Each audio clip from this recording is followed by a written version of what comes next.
Un atento saludo a todos. Me llamo José San Martín, soy profesor de universidad en España y al mismo tiempo desempeño varias tareas directivas o semidirectivas en diferentes organismos internacionales, entre otros la revista Harvard Business Review y más casos que por ahora no es necesario mencionar, en tanto que lo importante aquí es realmente el vínculo fraternal, histórico, entre Argentina y España. El partido que se jugó en la final de la Copa del Mundo fue lo que fue, se vio, los vídeos están en todas partes y no merece mayor comentario. No hay que perder tiempo en hacer evidente lo que ya de por sí es evidente. O sea, los vídeos son paradigmáticos y quedan para siempre. Aquellas jugadas que fueron particularmente rudas, por llamarlo de alguna manera amable, pues eso quedará para siempre. Y eso es ya parte de lo que puede ser el análisis deportivo e incluso visual que esta generación y la siguiente se hará. Los protagonistas de ese tipo de hechos, pues lo más apropiado sería disculparse de alguna manera y ya, y pasar página, y no tiene mayor importancia. En el fútbol esto ocurre y no tiene mayor recorrido que fuera de lo que es el campo deportivo. Lo que nos trae a colación hoy aquí es otro tema, y es la repercusión que supuestamente ha tenido ese partido por parte de algunos hechos que allí ocurrieron y que de alguna manera ha activado no ya solo la crítica a determinado jugador o determinados jugadores, sino a todo un país, a toda una nación y a toda una cultura, lo cual parece ya en el fondo un despropósito completo y absoluto. Hago constar, por supuesto, que este es un programa que se emite para Jugada Maestra y esta es una emisión que tiene un propósito neutral y obviamente apolítico. Esto es lo importante y esto es lo relevante. Vamos a ver.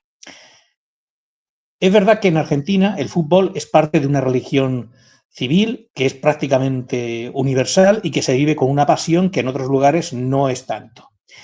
Esto provoca elementos positivos y otros negativos. Entre los positivos, evidentemente, todos lo sabemos, una afición que ejerce una enorme presión benéfica sobre su selección, pero también puede tener un efecto negativo, y es que esa presión puede desbordar incluso a algunos jugadores. Si un jugador tiene la impresión de que no está rindiendo al máximo para su nación argentina, puede sentirse luego amonestado por ella. Yo creo que hay un factor psicológico que no se ha tenido en cuenta y que es totalmente humano y que no justifica ni explica algunos hechos que ocurrieron en el partido, pero puede ponerlos en contexto. Y es que los jugadores argentinos tenían una enorme presión. Y esa presión al final se manifiesta en un nerviosismo que acaba desembocando en lo que ocurrió. Esto hay que tenerlo muy en cuenta. No intento justificar nada, pero es un hecho. A fin de cuentas, lo que el fútbol aporta de función socializadora en Argentina ha sido muy importante porque es una columna vertebral de la identidad del país y este es un factor muy a tener en cuenta.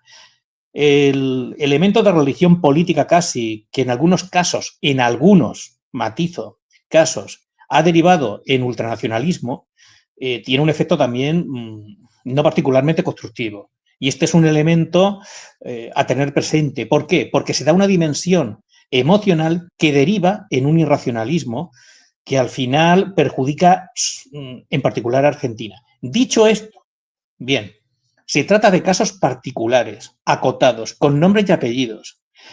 Construir un relato a partir de ese partido en el cual se condena a todo un país es una de las mayores injusticias y barbaridades que se han hecho a resultas de un mundial de fútbol en la historia del deporte internacional. Jamás en el siglo XX ni en lo que llamamos del siglo XXI ha ocurrido algo así.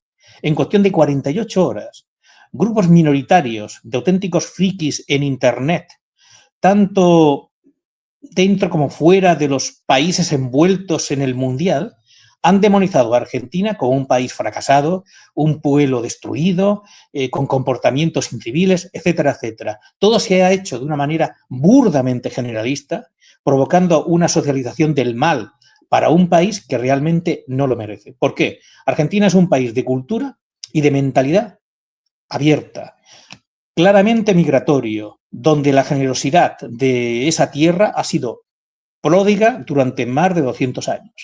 Todo el mundo que ha tenido algún problema en Europa fue a Argentina y fue bien recibido y mejor tratado. El cuento de que Argentina es un país racista y un país prácticamente tercermundista es muy antiguo, pero es total y absolutamente injusto.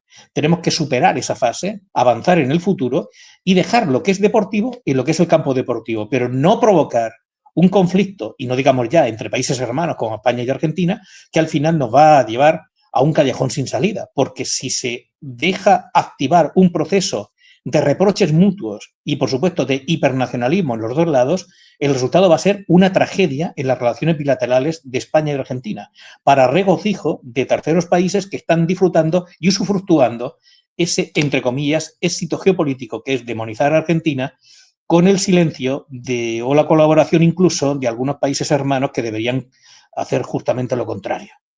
La búsqueda de la destrucción de la reputación de un país es uno de los hechos más lesivos que se pueden generar en la geopolítica. Tenemos que avanzar en el campo, no solo deportivo, sino también diplomático.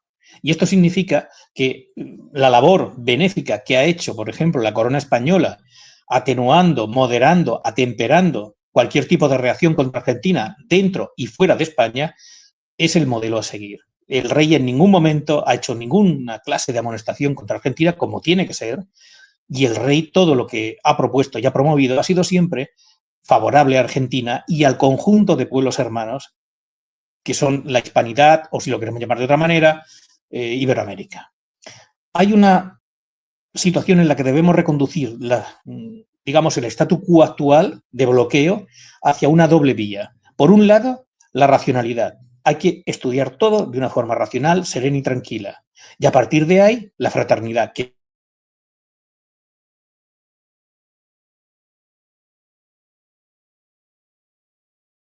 problema.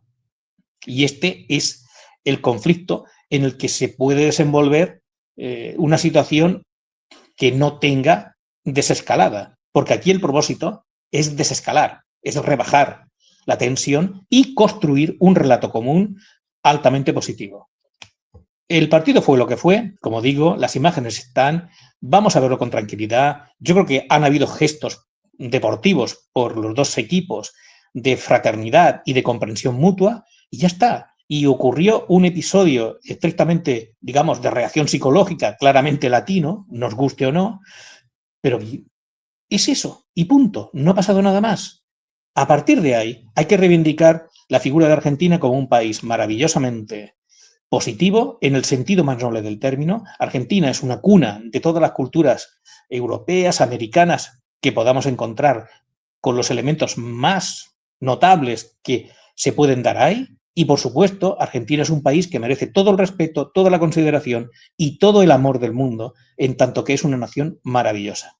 Por mi parte, ese es el camino que tenemos que transitar desde la racionalidad y desde la fraternidad, evitando todo tipo de conflicto visceral que nos lleva a una situación de absoluta contundencia en cuanto que, hablemos claro, por un grupo de idiotas que hay en redes sociales que están jaleando odio contra el país hermano, contra el otro país hermano, evidentemente esa gente no puede tener ninguna credibilidad, y menos aún seguida por autoridades, gobiernos y lo que son núcleos dirigentes de los dos países. Al contrario, yo creo que el ejemplo ya está dado y está marcado por la monarquía española, en el sentido más positivo del término, de fraternidad absoluta y comprensión unos con otros, y a seguir adelante juntos como lo que tenemos que ser, países hermanos. Muchas gracias y un atento saludo.